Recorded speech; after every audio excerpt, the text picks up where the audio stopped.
Hello everyone, this is Shubham Shrivastava and I welcome you all to learn Eureka. और जैसा कि आपको पता है, ये वीडियो मैं काफी टाइम के बाद रिकॉर्ड कर रहा हूँ और ये वीडियो मैं रिकॉर्ड कर रहा हूँ उन लोगों के लिए जो एमकैट एग्जामिनेशन को आप फर्स्ट टाइम देने वाले हैं। तो बेसिकली एमकैट के एप्टीट्यूड सेक्शन के बारे में हम बहुत जल्दी यहाँ पे डिस्कस करने वाले हैं। और ये वीडियो उन्हीं लोगों के लिए है जिनको एमकैट के बारे में ज्यादा कुछ चीजें नहीं पता, आपको अटेम्प्ट करना है ना। और आपको आपके जनरल जनरल से क्वेश्चन है कि पैटर्न क्या है और किस तरह से हमारी स्ट्रैटेजी होनी चाहिए, ज्यादा स्कोर हम बेटर कैसे कर सकते हैं, उन्हीं स्टूडेंट्स के लिए ये वीडियो है। तो ये वीडियो मैं स्टार्ट करता हूँ अब। और तो चलिए देखते हैं जल्दी से। एमकेट एग्जामिनेशन के लिए हम अभी स्ट्रैटेजी डिस्कस करेंगे और स्ट्रैटेजी डिस्कस करने के पहले हमें ये समझना होगा, हालांकि आप लोग एमकेट एग्जामिनेशन दे रहे हो तो आपको पता ही होगा, बट स्टिल मैं एक बार बता देता हूँ व्हाट्स एमकेट। एमकेट है क्या, सबसे पहले हम इस बारे में बात कर लेते हैं। तो सबको पता है कि AMCAT is an assessment exam. Assessment exam है ये एक, ठीक है ना। और इसके साथ साथ आप क्यों करते हो, ये प्लेसमेंट अपॉर्चुनिटीज के लिए, जाहिर सी बात है। आपको कुछ टेस्ट देने होते हैं जिनमें से एक टेस्ट आपका, एक सेक्शन आता है एप्टीट्यूड का। और इसी एप्टीट्यूड के एग्जाम के लिए हमारी स्ट्रेटेजी क्या होनी चाहिए, आज मैं इस वीडियो में आपसे वो चीज डिस्कस करने वाला हूँ। तो जैसा कि मैं हमेशा एक चीज बोला करता हूँ अपने स्टूडेंट्स से, कि इससे पहले अगर आप कोई गेम खेलने के लिए जाओ, आपको उस गेम के रूल्स पता होने चाहिए। कोई भी गेम आप, लेट से कोई भी गेम आप उठा लो, आपको पहले उस गेम के रूल्स पता होने चाहिए। अगर आपको जिस गेम के रूल्स ही नहीं पता है, आप क्या ही उस गेम को खेलोगे और क्या ही आप उसको जीतने की तो बात ही छोड़ दो। सिमिलरली अगर देखा जाए तो आप उठा के देखिए, बहुत सारे लोगों के पास में ये मिथ होता है कि भाई दो तीन सब्जेक्ट हैं, जैसे कि quantitative aptitude, logical reasoning and English. बहुत सारे लोगों के ये मिथ है, आपको बताया जाता है कि ऑलमोस्ट हर एग्जाम में ये सारे के सारे सब्जेक्ट पूछे जाते हैं, राइट। आपको ये कई बार एडवाइस भी मिली होगी कि भाई सारे एग्जाम्स में यही चीजें आती हैं, तो बस आप एक कॉमन प्रिपरेशन कर लो और आप कोई भी एग्जाम, ऐसा नहीं होता है। काफी सारे गेम्स ऐसे होते हैं, जैसा कि मैं इस चीज को गेम से ही रिलेट क्यों करूंगा, थोड़ा सा रिलेटेबल होता है। लेट्स से आप मान लो बैडमिंटन आप बहुत अच्छा खेलते हो, ठीक है। आप बहुत अच्छे चैंपियन हो, आपको बड़े अच्छे से खेलना आता है बैडमिंटन। लेकिन मुझे ये बताओ कि क्या उसकी वजह से, क्या इस बात पे सिर्फ बैडमिंटन आप अच्छा खेलते हो, आप मुझे बताओ क्या इस ये गारंटी है कि आप वॉलीबॉल भी उतनी अच्छा खेलोगे, जबकि दिखने में तो दोनों सेम है। आप मुझे बताओ क्या गारंटी है कि आप लॉन टेनिस भी सेम टू सेम खेलोगे, उसी बेसिस पे, उसी जैसा दिखने में, लेकिन सेम है तीनों के तीनों। आपका आंसर मुझे नहीं पता क्या है, बट मैं अगर उस जगह होता तो मैं आपको बोलता नो, नहीं खेल सकते आप बैडमिंटन। अगर खेल रहे हो तो बैडमिंटन के कुछ और रूल्स है, लॉन टेनिस के कुछ और रूल्स है, कुछ और डायमेंशन है। वॉलीबॉल जब आप खेलने जाओगे तो उसके कुछ और डायमेंशन है, कुछ और रूल्स है। तो हालांकि दिखने में तीनों चीजें सेम है। सिमिलरली इंडिया में आप अगर देखोगे तो गवर्नमेंट, प्राइवेट कंपनीज जितने भी एग्जाम्स लेती है या गवर्नमेंट एग्जाम्स, ये सारे के सारे कॉमन सब्जेक्ट्स पे बेस्ड होते हैं, जैसा कि आपको पता भी है। और इनफैक्ट अगर किसी को नहीं पता तो मैं एक बार बता देता हूँ। और बहुत सारे लोगों को ये कंफ्यूजन होता है कि नहीं सर वही साल सेम चीजें तो आती हैं तो चलो, नहीं ऐसा नहीं होता है। हर एक एग्जाम की डिमांड अलग होती है, हर एक एग्जाम का पैटर्न अलग होता है, उसका सिलेबस अलग होता है, उसके रूल्स अलग होते हैं। तो इससे पहले कि हम गेम खेलना स्टार्ट करें, हमें पहले उस गेम के रूल पता होने चाहिए। तो एक बेसिक आइडिया सबसे पहले हम इनकैट का लेते हैं। सबसे पहला एक क्वेश्चन आता है कि क्या इनकैट में नेगेटिव मार्किंग है, नहीं इनकैट में नेगेटिव मार्किंग नहीं है। लेकिन स्टिल आप देखोगे कि कुछ लोग जब इस एग्जाम को देते हैं तो उनके रिजल्ट में क्या आता है, -1 एंड -2 परसेंटाइल लिख के आ जाता है। अब ये -1 और -2 क्या है। देखिए इनकैट से जब हम लोगों का कम्युनिकेशन हुआ तो इनकैट की तरफ से इसका रिप्लाई आया था कि -1 परसेंटाइल उस बच्चे को दिया जाता है जिसने इनफ क्वेश्चंस अटेम्प्ट ही नहीं करे, जिसने इनफ क्वेश्चंस अटेम्प्ट नहीं करे। लेट्स से एप्टीट्यूड के सेक्शन में आपको 16 क्वेश्चन है, मान लो आपका न्यूमेरिकल एबिलिटी के 16 क्वेश्चन है, और आप 4-5 क्वेश्चन करके ही छोड़ दिए और पूरा टाइम आपका कंप्लीट हो गया, आपने इसके बाद आगे गए ही नहीं, या हो सकता है आप बड़े स्लो आप काम कर रहे थे, है ना, आप नहीं कर पाए किसी भी रीजन की वजह से, ठीक है ना। क्योंकि एमकैट एक ऐसा एग्जाम है जो इस तरीके से वर्क करता है कि एक पर्टिकुलर स्कोर के ऊपर आप हायर उसके परसेंटाइल में आ जाते हो, और एक पर्टिकुलर स्कोर के नीचे आप जो है लोअर परसेंटाइल में आ जाते हो। तो ये आपको डिसाइड करना है कि आपको ज्यादा से ज्यादा क्वेश्चंस को अटेम्प्ट करना है और उनको करेक्ट अटेम्प्ट करना है। नेगेटिव मार्किंग नहीं है, इसका ये मतलब नहीं कि आप वहां पे बिल्कुल रेंडमली तुक्का मार के आ जाओगे, नहीं, आपकी रैंक पे उस चीज का फर्क पड़ता है। इसके बाद हम आगे डिस्कस करते हैं, ये चीज सबको समझ में आ गई। -1 कब आपको मिलता है, जब आपने इनफ क्वेश्चंस अटेम्प्ट नहीं करे होते हैं। अच्छा, -2 कब मिलता है? जब आपने लॉग इन करा और बस छोड़ दिया, आपने एक भी क्वेश्चन अटेम्प्ट नहीं करा तो आपका -2 वहां पे परसेंटाइल आ जाएगा। क्लियर है? तो हालांकि एमकैट में नेगेटिव मार्किंग नहीं है, लेकिन एमकैट में रिजल्ट में आपका -1 और -2 परसेंटाइल वहां पे आ सकता है। तो इस चीज को बिल्कुल याद रखें, नेगेटिव मार्किंग नहीं है, आप सारे क्वेश्चन वहां पे अटेम्प्ट करें, उसको पूरा करें एग्जाम को। दूसरी चीज हम लोग बात करते हैं, देखिए मैं टेक्निकल की यहाँ पे बात नहीं कर रहा हूँ, आपका टेक्निकल सेक्शन भी होता है जिस भी ब्रांच से आप बिलोंग करते हो, राइटेक्स भी होता है, मैं इन एग्जाम्स की बात नहीं कर रहा हूँ, अभी मैं बात कर रहा हूँ सिर्फ एप्टीट्यूड के सेक्शन की। तो जो एप्टीट्यूड का जो सेक्शन होता है, वहां पे 3 आपके सब्जेक्ट्स होते हैं, 3 सेक्शन होते हैं उसके अंदर, सब सेक्शन आप बोल सकते हो। जो आप जैसे ही आप एप्टीट्यूड के पेपर को ओपन करोगे तो आपका पहला जो टेस्ट आता है वो आता है इंग्लिश कॉम्प्रिहेंशन का। यहाँ आपको 18 क्वेश्चंस दिए जाते हैं और आपको 18 मिनट का टाइमर दिया जाता है।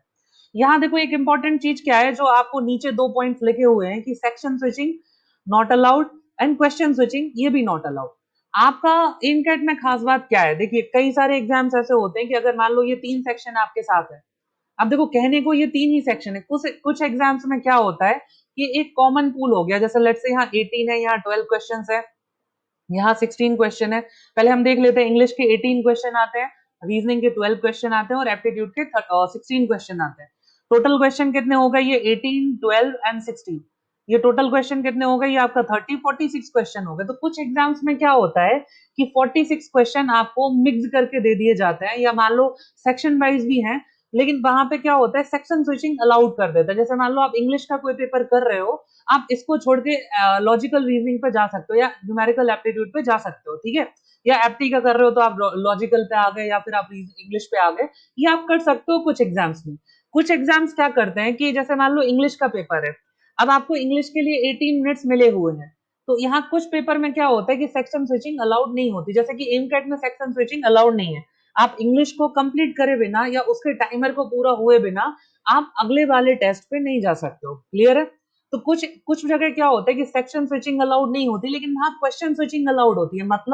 मतलब ये कि जैसे इंग्लिश के 18 क्वेश्चन है और अभी आप क्वेश्चन नंबर 1 पे हो और आप चाहते हो क्वेश्चन नंबर 17 पे जाना, तो आप ऐसा कर सकते हो। आप फिर 17 को अटेम्प्ट करके 8 पे भी आ सकते हो, आप दोबारा से 1 पे भी आ सकते हो, 17 पे फिर पहुंच सकते हो, मार्क को रिव्यू करके भी डाल सकते हो कि बाद में आप उसको रिव्यू कर पाओ, ऐसा भी होता है। तो यहाँ 2 चीजें हैं, इस चीज को समझो आप।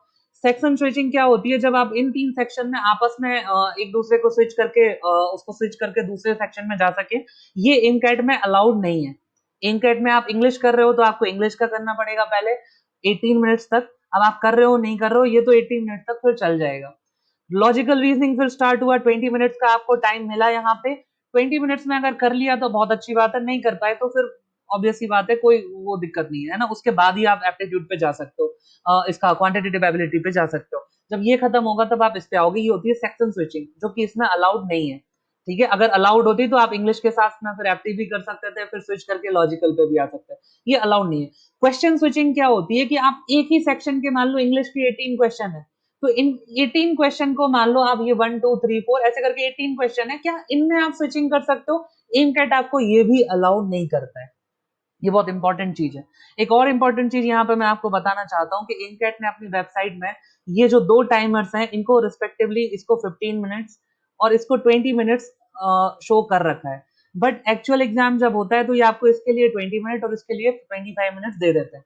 तो इसीलिए मैंने यहाँ पे आपको यही टाइम लिखा हुआ है जो एक्चुअल में होता है। ठीक है, तो सेक्शन स्विचिंग और क्वेश्चन स्विचिंग आपकी अलाउड नहीं है। इसका सीधा सा मतलब ये है कि अगर आपने इंग्लिश ओपन करा और फर्स्ट क्वेश्चन आपकी स्क्रीन पे आ चुका है, अब या तो ये आपको आता है या आपको नहीं आता है। अगर आता है तो आप इसको टिक करो करेक्ट ऑप्शन और सेव एंड नेक्स्ट कर दो, इसको सेव करके आप आगे चले जाओ। और अगर ये आपको नहीं आ रहा है, तो अगर यहाँ पे देखो क्वेश्चन स्विचिंग अलाउड होती तो आप इसको क्या करते, यहाँ पे आप स्किप करके और अगले क्वेश्चन पे जा सकते थे, लेकिन क्योंकि एमकेट जो है ये आपको स्किप का ऑप्शन भी नहीं देता है, आपको अटेम्प्ट करना कंपलसरी है। आपको कोई क्वेश्चन अटेम्प्ट करना जो है यहाँ पे वो कंपलसरी आपको करना ही है, आ रहा है या नहीं आ रहा है। तो अगर आ रहा है आपको ये क्वेश्चन तो आप इसको सॉल्व करें और टिक करके सेव एंड नेक्स्ट करें, और अगर नहीं आ रहा है तो भाई फिर देख लो, अक्कड़ बक्कड़ बम्बे को करो या 80-90 पूरे 100 करो, तुक्का मारो, आगे बढ़ो, क्योंकि आप छोड़ नहीं सकते हो। अगर एक ऐसा क्वेश्चन जो आपको नहीं आता और आप उसमें टाइम वेस्ट कर दिया अपना, तो आपने उस आगे आने वाले शायद 4-5 क्वेश्चन या जितने भी क्वेश्चन शायद बड़े इजीली जो हो सकते थे, आप उसके लिए वहां पे उनका टाइम निकाल के आपने यहाँ पे फालतू वेस्ट कर दिया। तो कहीं ना कहीं एक चीज और याद रखो कि आप जब भी कोई भी एग्जाम देते हो तो आपको वहां रेशनल होना चाहिए, इमोशनल नहीं होना चाहिए। क्या मतलब है इसका? रैशनल होना चाहिए, इमोशनल नहीं। कुछ लोग क्या होते हैं, कुछ लोगों ने मान लो लेट्स से एप्टीट्यूड में टाइम एंड वर्क का कॉन्सेप्ट जो है वो बड़ा बहुत ज्यादा उन्होंने प्रैक्टिस करी, ठीक है, और क्वेश्चन भी आ गया यहाँ पे एग्जाम में, और इतना टफ क्वेश्चन था कि इनसे बना ही नहीं, लेकिन ये दिल पे लेके बैठे थे, ये इमोशनल थे। इन्होंने क्या करा, एक क्वेश्चन में 5 मिनट बर्बाद कर दिए, और चलो मान लेते हैं कि इनका आंसर आ भी गया, लेकिन मुझे बताओ क्या पांच पांच मिनट में ये अगर और क्वेश्चन पे फोकस करते तो 3 से 5 क्वेश्चन कर सकते थे उतने ही टाइम में जितने में इन्होंने एक क्वेश्चन करा। और मुझे बताओ क्या इस एक टफ क्वेश्चन के लिए आपको एक्स्ट्रा मार्क्स मिलने वाले हैं? नहीं, यहाँ सारे के सारे क्वेश्चन जो हैं वो इक्वल मार्क्स कैरी करते हैं। क्यों टाइम वेस्ट करना है फिर? हमें टाइम वेस्ट नहीं करना है, इसलिए वहां पे हमें इमोशनल नहीं होना है, रैशनल होना है। शायद ऐसा टॉपिक आ जाए जो आपने पढ़ा ही ना हो और उसका क्वेश्चन बन जाए आपसे, तो वहां आपको एक ही चीज करनी है जिसको क्या बोलते हैं, ऑप्टिमाइजेशन। ठीक है, ऑप्टिमाइज करना है, आप अपना बेस्ट क्या कर सकते हो, राइट। अच्छा, यहाँ क्या है, देखो एक और इंपॉर्टेंट चीज क्या है कि डिफिकल्टी लेवल ये ग्रेजुअली इंक्रीज होता है। मतलब लेट से आपके सामने पहला क्वेश्चन आया इजी, आपने अटेम्प्ट कर दिया, अगला आया, फिर इजी आ गया, फिर इजी आ गया, आप अटेम्प्ट करेक्ट करते जा रहे हो, करेक्ट करते जा रहे हो, तो धीरे धीरे ये लेवल जो है डिफिकल्टी लेवल फिर आपको मीडियम मिलने लग जाएगा, उसको भी अटेम्प्ट करते जा रहे हो, फिर आपके सामने एक टफ क्वेश्चन आएगा। ऐसा इनकेट क्लेम करता है, बट एक्चुअल एग्जाम में होता क्या है कि आप ये समझो कि अगर क्वांटिटेटिव एबिलिटी में मान लो 16 क्वेश्चन है, तो ऐसा देखा गया है कि 10 तो आपके बहुत इजी होते हैं, जो इनिशियली फर्स्ट से लेके 10 क्वेश्चन आते हैं बड़े इजी आते हैं, आप मन में सॉल्व कर सकते हो। इसके बाद आपके 11 से लेके 14 तक के ये 4 क्वेश्चन आप बोल सकते हो एवरेज टाइप, और लास्ट के 2 क्वेश्चन बड़े टफ आते हैं, लेकिन जैसा ये बोल रहे हैं आप उसके उसके हिसाब से चीज को मानो, और आप इसके लिए पहले से ही तैयार रहो कि आप एक क्वेश्चन करेक्ट करोगे तो अगला उससे थोड़ा सा टफ आएगा। क्लियर है? और ये टफनेस का लेवल जो है वो इंक्रीज होता चला जाएगा। क्लियर है ये चीज? अच्छा, इसके बाद एक चीज और यहाँ समझने की है। देखो हम लोग ने क्या क्या बात करी, सबसे पहले तो सेक्शन स्विचिंग अलाउड नहीं है, क्वेश्चन स्विचिंग अलाउड नहीं है, ठीक है, नहीं है अलाउड। तो इसका मतलब क्या है कि स्क्रीन पे जो क्वेश्चन है आपको टाइम वेस्ट नहीं करना है। टाइम वेस्ट करोगे तो आगे आने वाले शायद ऐसे क्वेश्चन होंगे जो आप कर सकते थे, लेकिन आप छोड़ दोगे इस चक्कर में क्योंकि आपने यहाँ टाइम बर्बाद करा है। तो आप बिल्कुल ये चीज याद रखो कि अगर आपको आता है तभी उसको तुरंत अटेम्प्ट करो, और नहीं आता है तो भाई छोड़ो, फिर उसको आगे बढ़ो तुक्का मार के, क्योंकि एमकैट में आपको तुक्का मारना ही पड़ेगा, कंपलसरी है उसको अटेम्प्ट करना।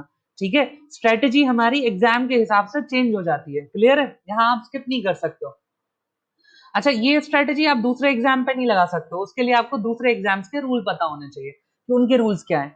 ठीक है, तो ये सारी चीजें जहां तक है, सबसे पहले हम लोग ने पैटर्न के बारे में बात कर ली। इंग्लिश आता है, इंग्लिश 18 क्वेश्चन आपको मिलेंगे, 18 मिनट्स मिलेंगे, इसको अगर आप डिवाइड करोगे मोटे तौर पे तो आपके 8 से लेके 10 क्वेश्चन जो रहेंगे वो रीडिंग कॉम्प्रिहेंशन पे आ जाते हैं। 2 रीडिंग कॉम्प्रिहेंशन आपके सामने होते हैं जिनपे या तो 4-4 क्वेश्चन होंगे या फिर 5-5 क्वेश्चन होंगे। ठीक है, सिमिलरली जो बचे 8 से 10 क्वेश्चन होंगे, जैसे अगर यहाँ पे 10 क्वेश्चन आरसी के आ गए तो यहाँ पे बचे हुए 8 क्वेश्चन हो जाएंगे।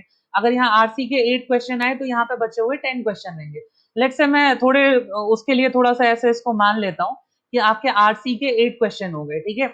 इसके बाद जो 10 क्वेश्चन बचे तो मैं एक सिमेट्रिक वे में चलते हुए बता देता हूँ कि मान लो ग्रामेटिकल पार्ट जो है जिसमें एरर डिटेक्शन और ये चीजें हो जाती है, मान लो 5 क्वेश्चन इसके, और वोकैबुलरी का भी 5 नंबर। ये हालांकि अप डाउन हो सकता है, एक ऊपर एक नीचे, इस तरह से आप मान के चलो। तो ये यहाँ पे इस तरह से इंग्लिश का सेक्शन रहेगा। उसके बाद फिर लॉजिकल रीजनिंग की जब बात होगी, लॉजिकल एबिलिटी की बात होगी, जो सेकंड पेपर आएगा, तो 12 क्वेश्चन और 20 मिनट्स, ये आप देख लो क्योंकि इनकेट की वेबसाइट पर ये टाइम 15 मिनट्स दे रखा है, जबकि एक्चुअल एग्जाम में 20 मिनट देते हैं। तो अगर आप जब भी एग्जाम ओपन करोगे तो आपको वहां पे लेफ्ट साइड में टाइमर चल रहा होगा, तो एक बार आप इस चीज को देख लें जब भी आप एग्जाम ओपन करें। अब लॉजिकल एबिलिटी में आप मुझे बताओ 12 क्वेश्चन के लिए अगर आपको 20 मिनट्स मिल रहे हैं तो ये 1.5 टाइम से भी ज्यादा ही है। समझ रहे हो? ये 1.5 टाइम से भी ज्यादा ही है, मतलब आप 1.5 मिनट तक का टाइम ले सकते हो एक क्वेश्चन को करने के लिए। इस चीज को समझो, लॉजिकल एबिलिटी हो गई, ये मैं एक ऐसा सब्जेक्ट मानता हूं जो अगर आपने नहीं भी पढ़ा तो भी आप उसको कर सकते हो। क्यों? क्योंकि लॉजिकल एबिलिटी या तो आपके अंदर है या नहीं है। अभी मैं आपको आगे सिलेबस में बताऊंगा 2 तरह की लॉजिकल एबिलिटी होती है, ठीक है ना। तो वो डिस्कस करते हैं कि क्यों आप कर सकते हो। आप ये बात मन में मत रखो कि मैंने ये नहीं पढ़ा तो मैं अटेम्प्ट नहीं, आप अटेम्प्ट करो, कई बार ऐसा होता है कि आपने जो पढ़ा ही नहीं कभी, लेकिन आपने ट्राई करा और बन गया आपसे। सिमिलरली जब ये खत्म हो जाएगा तो क्वांटिटेटिव एबिलिटी होगा, जहां 16 क्वेश्चन 25 मिनट्स। आप मुझे बताओ, सोचने वाली बात है कि 16 क्वेश्चन और 25 मिनट्स, यहाँ पे भी आप 1.5 टाइम से ज्यादा टाइम आपको मिल रहा है। अगर आपको ट्रिक्स नहीं आते, अगर आपको कॉन्सेप्ट नहीं आते, आपको लीनियर इक्वेशन बनाना तो आता है, आप चाहो तो आप लीनियर इक्वेशन बना के भी सॉल्व कर सकते हो, और आप भी हो सकता है कि शायद आप 99 परसेंटाइल लेके आ जाओ, है ना। यहाँ जो है एमकेट का जो मार्किंग होती है वो 100 से लेके 900 के बीच में होती है। तो आप कोशिश करो कि आप 700 प्लस रिजल्ट रखो तीनों सेक्शन में, इंग्लिश में भी, लॉजिकल में भी, और एप्टीट्यूड मतलब क्वांटिटेटिव एबिलिटी में भी। क्लियर है? ये कहीं ना कहीं आपको 95 परसेंटाइल से ज्यादा आपको दिला देगा। ठीक है, ये परसेंटेज नहीं, परसेंटाइल दिलाएगा आपके रैंक के हिसाब से। चलो आगे बढ़ते हैं। सेकंड चीज आती है, पैटर्न हमने समझ लिया, स्ट्रेटेजी थोड़ी सी समझी, हम देखते हैं सिलेबस क्या है। सबसे पहले इंग्लिश कॉम्प्रिहेंशन, जैसा कि मैंने आपको बताया, वोकैबुलरी का एक पोर्शन है जिसमें synonym, antonym and contextual vocabulary पूछ ली जाती है। ग्रामर का एक पोर्शन है जहां पे आपसे पूछ लिया जाएगा एरर आइडेंटिफिकेशन, एरर डिटेक्शन जिसको अपन बोलते हैं, और sentence improvement and construction. Sentence improvement कई बार आपको करना रहता है, आपको एक एग्जांपल देके उसके हाईलाइटेड पार्ट में बोला जाता है कि भाई इसको बताओ, इसको आप इंप्रूव कैसे कर सकते हो, और इसकी जगह बेटर चीज क्या आ सकती है। फिर हो जाएगा रीडिंग कॉम्प्रिहेंशन। 3 सेक्शन है, मैंने पहले ही बताया। मान लो 8 नंबर का अगर ये आ रहा है 8 मार्क्स का, तो 5-5 का आप इसमें डिवीजन कर सकते हो, या इनको 4-4 और इसको 10 कर लो। ये हालांकि ऐसा हार्ड एंड फास्ट रूल्स नहीं है कि भाई ऐसा ही होगा, ये चेंज होता रहता है इनका थोड़ा जो प्रोपोर्शन है, बट ये 3 चीजें आपको यहाँ पे देखनी है। इसके बाद बात करें अगर सेकंड अपने पेपर की, सेकंड पेपर आपका कौन सा होता है? Logical ability. लॉजिकल एबिलिटी में देखते हैं जरा, लॉजिकल एबिलिटी देखो 2 टाइप की होती है, एक होती है डिडक्टिव और एक होती है इंडक्टिव। अब देखो डिडक्टिव क्या होती है कि इसमें ऑलरेडी एक थ्योरी आपने पढ़ रखी होगी, एक थ्योरी है पहले से, और उसके बेसिस पे क्वेश्चन आ रहे हैं, आपको सीधा सीधा उसको सॉल्व करते चले जाना है। क्लियर? जैसे कोडिंग डिडक्टिव लॉजिक, इन्होंने सिर्फ नाम चेंज कर दिया, एक्चुअल में ये कोडिंग डिकोडिंग ही है। डेटा सफिशिएंसी, आपको स्टेटमेंट दे दिए या कुछ डेटा दिया, फिर एक क्वेश्चन पूछा कि कितने स्टेटमेंट से ये डेटा निकल के आ जाता। ठीक है, directional sense, logical word sequence, objective reasoning, selection, decision tables, puzzles, इनको देखकर डरो मत, ये नॉर्मल टॉपिक्स ही हैं, बस इन्होंने क्या करा, नाम चेंज कर दिया। जैसे लॉजिकल रीजनिंग को लॉजिकल एबिलिटी लिख दिया, वर्बल एबिलिटी या इंग्लिश को इन्होंने इंग्लिश कॉम्प्रिहेंशन लिख दिया। ठीक है, क्वांटिटेटिव एप्टीट्यूड को क्वांटिटेटिव एबिलिटी, तो इससे डरने की जरूरत नहीं है, टॉपिक वही है। इंडक्टिव रीजनिंग क्या होती है, इसको समझेंगे। देखो यहाँ थ्योरी थी और आप उस पर बेस्ड क्वेश्चन करते चले जा रहे थे, बस प्री डिफाइंड एक थ्योरी है उसके बेसिस पे कर रहे थे। और इंडक्टिव रीजनिंग क्या होती है कि आपके सामने कुछ पैटर्न दे दिए गए, आपको क्या करना है, ऑब्जर्व करना है चीजों को, और उसके बेसिस पे एक कोई रूल या थ्योरी या सेट ऑफ रूल्स आपको यहाँ पे निकालना है, एक आपको कंक्लूजन उसके बेसिस पे निकालना है। जैसे ये हो गया तुम्हारा एनोलॉजी पैटर्न रिकॉग्निशन। एनोलॉजी हम लोग ने पढ़ रखा था। पैटर्न रिकॉग्निशन क्या, आप खुद सोच के देखो, आपके सामने कुछ पैटर्न दे दिए 3-4, और उसके बाद फिर आपसे 5वीं चीज पूछ ली। या एनोलॉजी में हम लोग ने ऑलरेडी पढ़ रखा था कि एक एनालॉगस पेयर दे दिया और दूसरा पूछ लिया। तो अब आपको मान लो जब एक पेयर दिया गया, ये फर्स्ट और सेकंड, ठीक है, तो इनमें कहीं ना कहीं आपको एक रिलेशनशिप ऑब्जर्व करना होता है इनके बीच का, फिर आपको इसमें एस्टेब्लिश करना होता है, इसलिए इसको बोलते हैं इंडक्टिव रीजनिंग। आपके ऑब्जर्वेशन पे बेस्ड ये चीजें होती हैं। तो कहीं ना कहीं आप ये समझो, ये पार्ट अगर आपने नहीं भी पढ़ा चलेगा, आपको बस ऑब्जर्व ही तो करना है। आपका लॉजिकल एबिलिटी अगर आपके अंदर है, आप अगर चीजों को ऑब्जर्व कर पा रहे हो, तो आप इस सेक्शन को बड़े अच्छे से कर सकते हो, इनफैक्ट इस सेक्शन को भी। ठीक है ना? तो ट्राई जरूर करें क्वेश्चन को, लेकिन अगर आपको लग रहा है कि ये नहीं बनेगा तो उसको आप तुक्का मारो और आगे बढ़ो, क्योंकि स्किप करने का ऑप्शन नहीं है। थर्ड जो सेक्शन है वो आपका आ जाएगा क्वांटिटेटिव एबिलिटी का। तो यहाँ का सिलेबस जो एमकेट ने यहाँ पे प्रोवाइड करा है, एक इन्होंने रखा है बेसिक मैथमेटिक्स, जहाँ ये डिविजिबिलिटी, एलसीएम, एचसीएफ, नंबर्स पूछेंगे, डेसिमल फ्रैक्शन पूछेंगे, पावर्स पूछेंगे। एक सेक्शन इन्होंने बनाया है अप्लाइड मैथमेटिक्स। अच्छा देखो, इन इन जगहों पे भी और कुछ कुछ टॉपिक ऐसे हैं, जैसे मान लो अप्लाइड मैथमेटिक्स में इन्होंने प्रॉफिट लॉस लिया, लेकिन यहाँ पे परसेंटेज और रेशियो एंड प्रोपोर्शन ये यूज करेंगे, जो कि इसमें लिखा नहीं है। अप्लाइड मैथमेटिक्स में देखो परसेंटेज यहाँ भी होगी, ठीक है, ये तुम्हारा रेशियो प्रोपोर्शन यहां भी लगेगा। तो कुछ टॉपिक यहाँ पे हिडन टॉपिक है, डिसगाइज टॉपिक आप उनको बोल सकते हैं। तो इन्होंने जो लिखा है, अब देखो अप्लाइड मैथमेटिक्स के लिए आपको बेसिक मैथमेटिक्स पढ़नी ही पड़ेगी, ये भी। तो आपको सब जो लिखा है इनसे वो मत पढ़ो, आपको कुछ बेसिक चीजें भी पढ़नी ही है। ये अप्लाइड मैथमेटिक्स का हो गया सिलेबस। और ये इंजीनियरिंग मैथमेटिक्स का हो गया जहां पे logarithm, permutation, combination and probability हो गया। तो गाइज ये पूरा का पूरा तुम्हारा सिलेबस हो गया। हमने देखो सिलेबस भी देख लिया, पैटर्न भी देख लिया। थोड़ी सी अब हम लोग बात कर लेते हैं कि हमारी स्ट्रेटेजी क्या होनी चाहिए। वैसे तो मैं बता ही चुका हूं, मैं सिर्फ रिवाइज करा रहा हूँ। आपने देख लिया कि इंग्लिश की बात अगर हो रही है तो आपको 18 क्वेश्चन 18 मिनट्स का टाइम मिल रहा है, यानी हर क्वेश्चन के लिए, हर एक क्वेश्चन के लिए 1 मिनट आपको दिया जा रहा है। ठीक है, अगर ऑन एन एवरेज हम लोग देखें हर क्वेश्चन के लिए 1 मिनट, आप कोशिश करो कि आप जल्दी से जल्दी इस चीज को कर पाओ। और कहीं ना कहीं देखो एक चीज अगेन, यहाँ स्ट्रेटेजी में एक चीज समझो कि यहाँ हम लोग स्किप नहीं कर सकते। जब स्किप करने का ऑप्शन आपको मिलता है तो मैं हमेशा उन एग्जाम्स के लिए हमेशा मैंने एक चीज बोली है कि भाई जब भी आपको स्किप करने का ऑप्शन मिले तो जो आ रहा है पहले उसको जल्दी जल्दी करते जाओ, जो लग रहा है टाइम कंज्यूमिंग है उसको स्किप करके आगे बढ़ जाओ, उसको बाद में करना। बट यहाँ स्किप का ऑप्शन नहीं है। तो जो आपकी स्क्रीन पे है आपको क्विक डिसीजन लेना है कि इसको करना है या नहीं करना है।